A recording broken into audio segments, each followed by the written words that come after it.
I remember years ago, all right, the church was smaller. We got a lady saved who was married, who was at the time not married, actually, they were not married. And she had a baby also by a gangster. I mean, this guy was a well-known, like a gang that he had. And he was quite violent, even violent towards her. But somehow, she got saved in our church.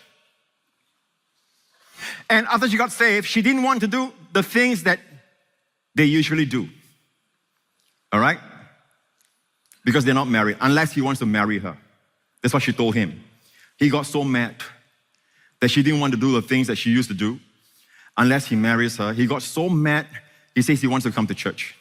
So she came to us, the pastors, and said that, he's coming to church. Pastor Henry was a senior pastor at that time.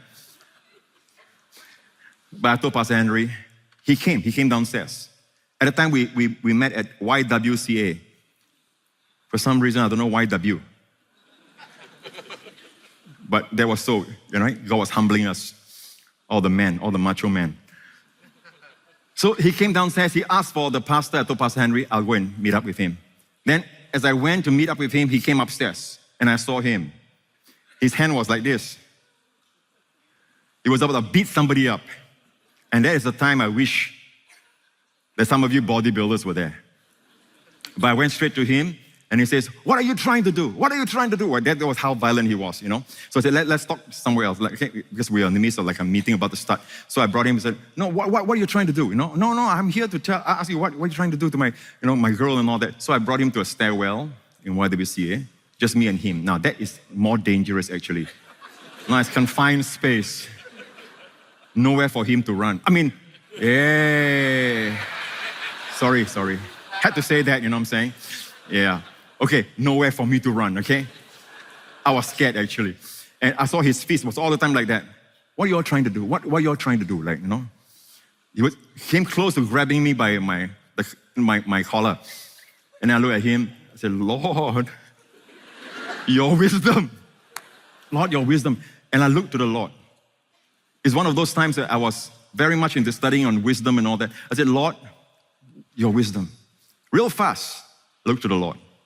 Your wisdom. Now, I didn't look up to heaven like Jesus, and you don't have to do that all the time. The Lord is showing us where is his head. All right? Where is his source of everything? And I said, Lord, your wisdom. And straight away, like a flash, the Lord reminded me.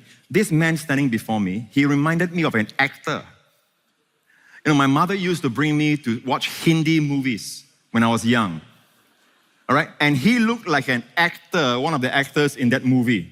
Then, as he was talking to me, he was angry. I said, did anyone ever tell you that you look like this actor? Then he looked at me. You think so? I said, then. Now, in case you are wondering, Pastor Prince, that's just flattery. It's not flattery. Flattery is based on deceit and lie. Okay? I wasn't lying. He looks like him. And in fact, this is what he said. A lot of my friends tell me I do,